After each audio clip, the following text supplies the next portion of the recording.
The Lion and the Fox. Once upon a time, in a big forest, there lived an old lion. The old lion wanted to hunt for food, but he didn't have enough strength anymore. He thought and thought. How can I get my food?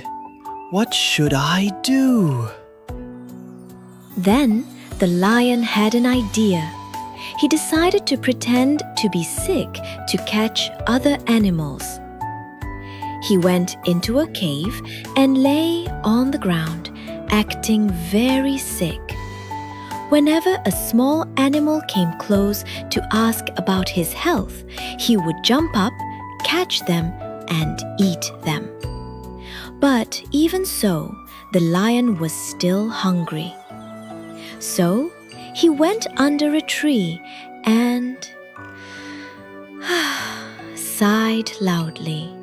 Oh no, I'm going to die soon.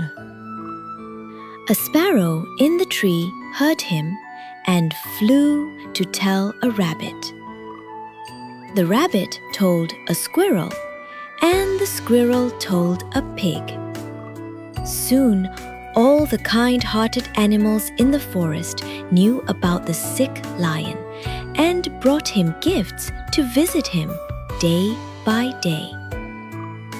Fewer and fewer animals could be seen in the forest.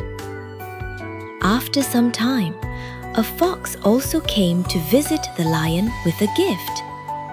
When he got to the cave entrance, the fox noticed something strange. There were only footprints going into the cave, but none coming out. The fox stood far away and asked, Mr. Lion, how are you feeling now? The lion replied, I feel very bad. Why are you standing outside? Come inside. The fox said, Mr. Lion, I see only footprints going in, but none coming out. You must have eaten all the animals. If I hadn't noticed these footprints, I might have become your meal too. After saying that, the fox turned around and left. The news spread quickly through the forest, and the lion's lie was exposed. From then on, no small animal dared to go near the lion's cave again.